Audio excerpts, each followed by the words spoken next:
Molweni bahlobo bami kakhulukazi, ndibulisa nina abantwana bam enkosini.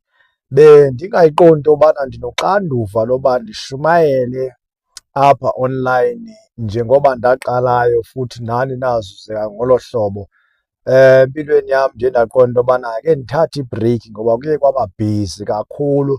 Ndaqonda makhe ndithathe ibhreyikhi endabeni yokushumayela online nokwazisa nje iindaba zombuso kaThixo nezambulo zikaThixo ebantwini bakhe abamthandayo uThixo nabafolowa mna netshaneli endiyi-openileyo yokuba ndishumayele izwi likaThixo ngokuvakalelwa ke kukamoya okum ngenxa yendaba kaThixo efuneke ndiyidlulisele ebantwini abanintsi. Abanye babe ndingabazi uba buphi endingenawufikelela kubo beside uba ndize online ndizoshumayela iintshumayelo ezifana nezi.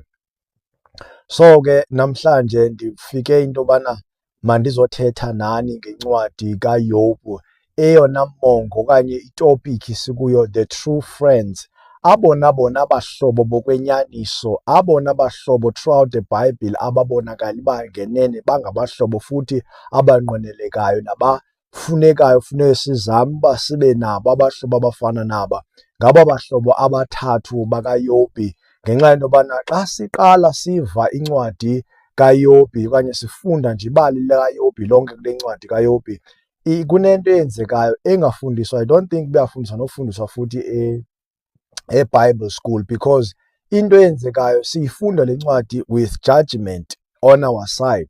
Ngenxa yento yobana xa kuqala esi story sisinika esi story i-background, into eyenzeka phakathi kwaSathani noThixo besemazulwini, apho khona uYobhi engenalwazi uThixo noSathani bathetha bathini, nala madoda angabahlobo bakaYobhi engazi uba bathetha bathini. So thina sithi siqala nje ukulifunda ibali sibe sesisazi uba kwenzakale ntoni phakathi kwaThixo noSathani, sesiyakwazi ukwenza i-judgment. Zithi zisuka nje sibe siwajaja la madoda uba akazi uba kwenzekani and la madoda are-incorrect. But asiziniki ithuba loba siwastadishe, sifunde ngala madoda uba angobani, angabantu abanjani, ahlobana kanjani or areleyitha kanjani kuYobhi, ngabahlobo abaluphi uhlobo kuYobhi, bangabantu abanjani kuYobhi. So asizinike elo thuba. So ke ndizinike elo thuba loba ndiwamamelisise, ndive indaba yala madoda, ndifuna ukwazi ngala madoda. So ke into endiyenzile ke, ndiye ndafuna ukwazi ngenyaniso lala madoda, ndafumana uba ngenene ngabahlobo abalunge kakhulu. Ndafunda izenzo zala madoda uba zinqabile uba zibe khona zenzeke kule mpilo yethu. Xa uYobhi ehlelwa ke zezinto ezimehleleyo, uSathane enikelwe uba makenze umonakalo empilweni kaYobhi, etshabalalisa konke kungokukaYobhi nomfazi wakhe, ethetha amazwi obubhanxa, kususwe yonke i-protection kuYobhi, qha kwathiwa kusindiswe umphefumlo wakhe ungathathwa nguSathane. La madoda xa efika ezongena apha, ave nje into enye uba uYobhi uphelelwe yinto yonke into ebenayo, wehlelelwe zizinto ngesaquphe, zaphela into zonke zakhe, usekuzileni azolilisana naye. Ayeza la madoda, xa ndikhangelisa ndiyafumanisa uba la madoda akahlukanga kuYobhi. La madoda ayelelene noYobhi. Nathi xa sikhetha abahlobo sikhetha abantu abayelelene nathi ngokwento esiyenzayo nempilo esiyiphilayo. So ngabantu esithi sibenze babe ngabahlobo bethu, abantu abakwilayini yento esiyenzayo. Sometimes abantu esikhule nabo, but ufumanise uba xa sokuhamba ixesha asakwazi uba ngootshomi babo okanye sitshomane nabo ngenxa ye-lifestyle zethu ziyatshintsha. But la madoda iyakhombisa uba i-lifestyle yawo ibifana ne-lifestyle kaYobhi, because into ecommon kula madoda noYobhi nguThixo. Ngamadoda athetha ngoThixo, athetha ngemisebenzi kaThixo nokulunga kwaThixo nezinto uThixo awabonise zona la madoda. So ke ngoku uyabona uba ngamadoda aza kwenye indoda, ngamanye amagama la madoda ngamadoda kaThixo ebeshumayela noYobhi, ebesenza ubulungisa noYobhi. So ngoku la madoda amise yonke into empilweni zawo ngenxa yoba eve into emehlela uYobhi, eza kuYobhi azomxhasa. Xa ifika la madoda enza into engaqhelekanga kuYobhi. Afika uYobhi uzithele ngomthuthu, unxibe impahla ezikrwexayo, that means uzile nokutya, uhleli phantsi uYobhi, akahlalanga nje endaweni erayithi, uhleli nje endaweni engcolile nomthuthu. La madoda afika enza the same thing ayenzayo, akabuzi kwanto uba kwenzeke ntoni, kwatsha kwacima, afike nje bethule nawo ayathula, aba kwisimo esifana naye, ayamsapota, ayambonisa uba ayamsapota la madoda. Kuhamba 7 days kuthulekile, kungenamntu uthetha nomnye, kungekho omnye umuntu obuza omnye. La madoda alindele uba kude kuthethe bani, uYobi uzithulele for 7 days, azile kunye naye la madoda, akatyi akaseli, enza exactly le nto yenziwa nguYobi. Abahlobo abanjalo ungabafumana phi?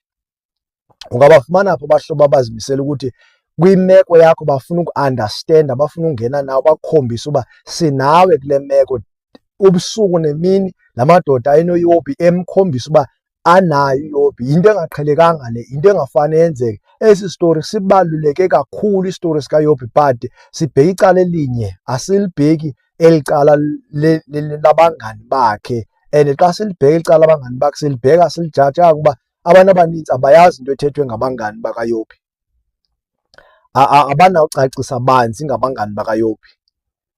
So la madoda la abonise enye into enzima ejule ngeyona ndlela, endithi xa ndiyicinga ndiqonda uba abahlobo abanje ndiyabaswela empilweni yam, ndiyabafuna empilweni yam abahlobo abafana nala madoda. So ke ngoku la madoda xa efika amlindile wade wathetha, ekuqaleni kwakhe ukuthetha aza kwafumanisa uba nawo kufuneka athethe, but esiza nje la madoda ezingqondweni zabo nakwi-information abanawo, ulwazi abanalo, bayaqonda uba no man, kukhona into erongo ngoYobi. Into ezehlela uYobi mabezithelekanisa nezinto zikaThixo, nendlela uThixo ayiyo, nendlela asebenza ngayo uThixo, babona uba no, le nto yonke kaYobi ikhomba endaweni enye into yobana uYobi wonile kuThixo, futhi uYobi into ayenzileyo usukile kuThixo, noThixo usukile kuYobi. I-protection isusiwe kuYobi, ezinto ezimehlelayo zezendoda eyonileyo, emonile uThixo, yindoda eyohlwaya nguThixo, ehlelwa zizinto ezifana nezi. That means uYobi uyohlwaya. So la madoda azele ukuzomwina ke ngoku uYobi, amwinele back to uThixo. Akakwazi ukuqhubeka nempilo yabo ingabonanga uba uYobi ubuyele esimeni. So afuna ukwenza sure before aqhubeke nempilo zawo, before aye phambili, into yobana amwinile uYobi, amwinela back to God. So la madoda enza sure into yokubana xa ethetha noYobi azamcorrect uYobi uba no, Yobi urongo. Into elindelekile ngoku, if ufuna into zakho zibuyele esimeni, wena zithobe kuThixo, uvume uba umonile uThixo. Yeyona ndlela le ezawenza uba uThixo akuxolele, because I-understand uba uThixo uyaxolelana, and uThixo xa exolela ubuyisela back izinto ebese ulahlekene nazo. So ayayiqonda imeko kaThixo, ayayiqonda imeko kaYobi. So ngoku yona aze ngenhliziyo emhlophe yokuzohlangula neyokuzolungisa uYobi. But unfortunately ke la madoda ayengazi into eqhubekile phakathi kwaThixo noSathane malunga nempilo kaYobi. Futhi ke siyayiqonda into yokubana la madoda uThixo wafihlele, futhi wafihlele ngenjongo ukuba efuna usifundisa sonke singabantu bakhe uThixo uba sifunde kweli bali likaYobi. Ngoba siyeva phaa encwadini yomprofeti, I think ngu-Elijah if I'm not mistaken, if akungo-Elijah ngu-Elisha, apho khona ethuma uGehazi kumfazi owayeze elila kuye, etshonelwe ngumfana wakhe. Ayefika lo mntu ongumama uthi umprofeti, ndiyayibona inhliziyo yale nkosikazi uba ibindekile, qha uThixo undifihlela, wena phuthuma uye uthathe le ntonga yam uye endlini yayo le nto yenkosikazi uyobheka uba umfana urayithi na.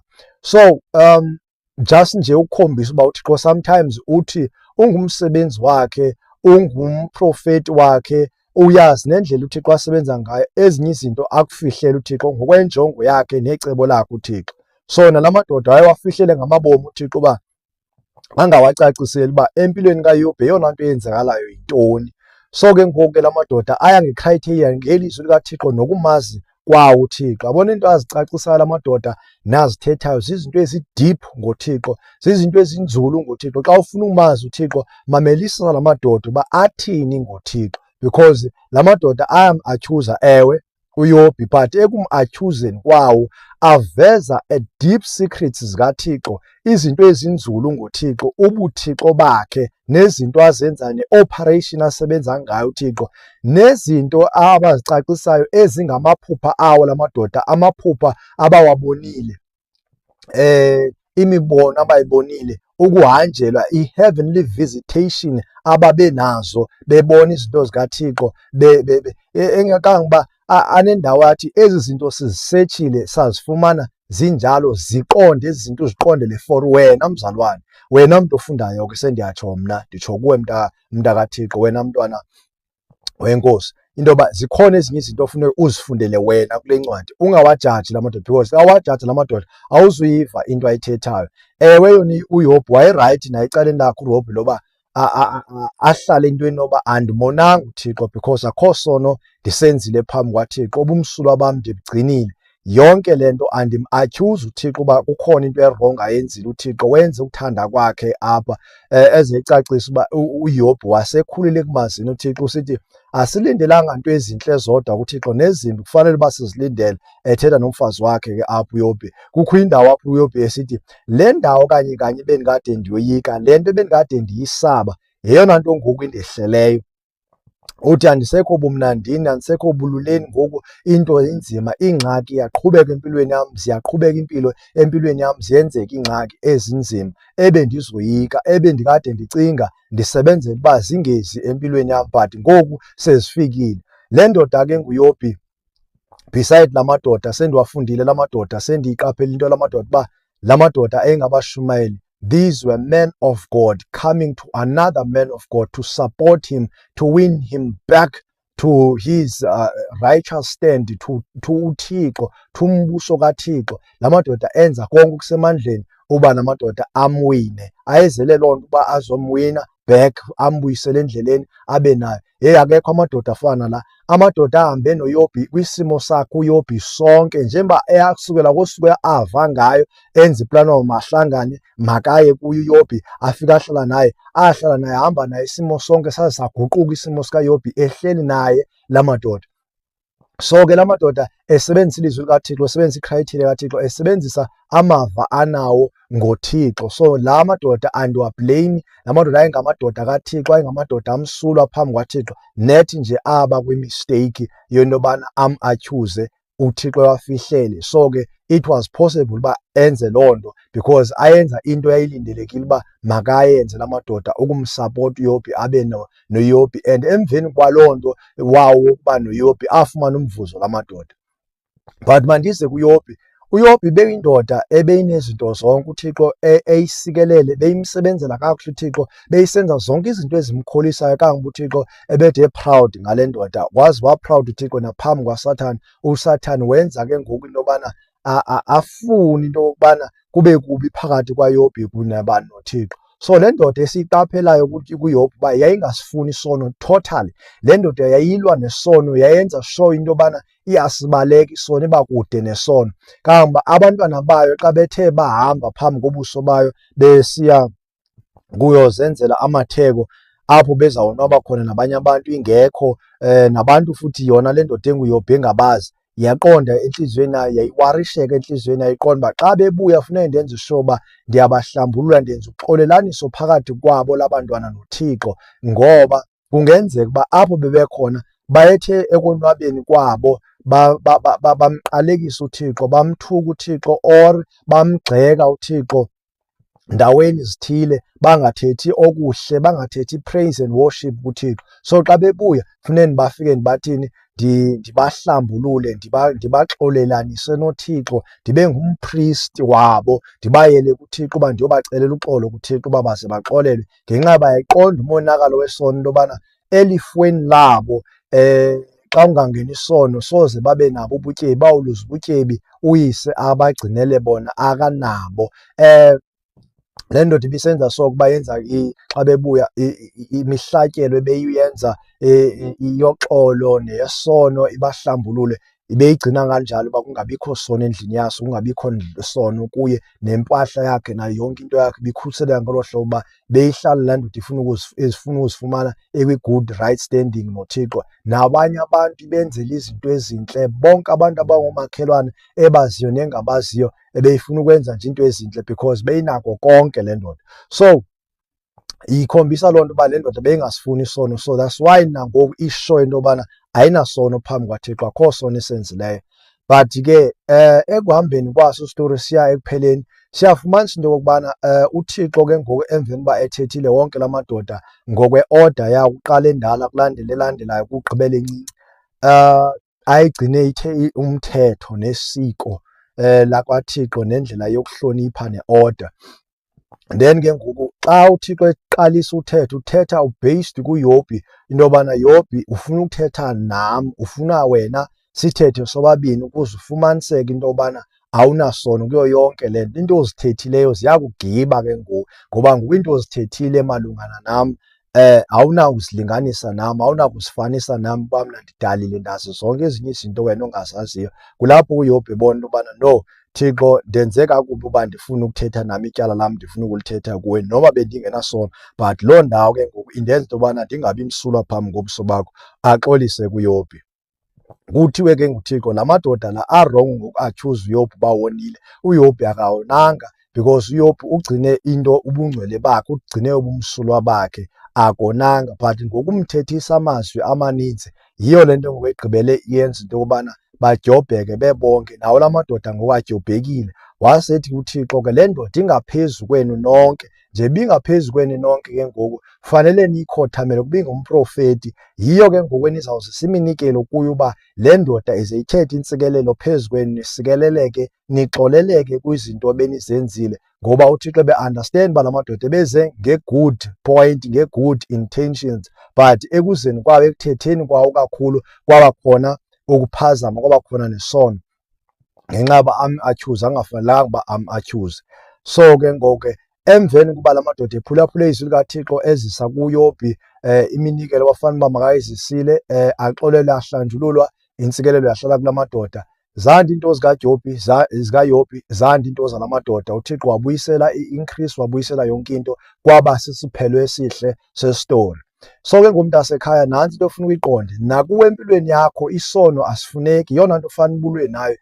Silapha kulo mhlaba, umzabalazo wethu kukulwa nesono. So ukuze uphume esonweni uphuma ngoYesu Kristu, ukwamkela uYesu Kristu, kuba uYesu Kristu uyindlela yokuphuma esonweni, uYesu Kristu uyindlela yokuya ezulwini. Ngokwamkela uYesu Kristu, ngokwencwadi kaYohane chapter 1 verse 12, bonke abamamkelayo wabanika igunya lokuba babe ngabantwana bakaThixo. So ke abantwana bakaThixo ababi naso isono, abanasono, bayahlanjululwa esonweni, kuba apho khona uThixo asikho khona isono. Siyagxothwa isono nguThixo. uThixo uyasixolela isono, uthi uyazihlamba izono noba zibomvu njengegazi azenze zibe mhlophe njengekhephu, noba zibomvu njengecrimson azihlambe zibe mhlophe njengoboya bemvu, that means iwulu. So ke mntasekhaya, nakuwe ziyafuneka izono zakho uba zixolelwe, nawe ube kwi-good standing noThixo ngokuthi wamkele uYesu Kristu, ngoba uthi uYesu Kristu unless umntu uzalwa kabutsha akanako ukuwubona umbuso wamazulu. Ngamanye amagama akanako ukumbona uThixo, akanawungena apho kukhona uThixo. So nawe ukuze ungene kule ndawo enoThixo kufanele uthini?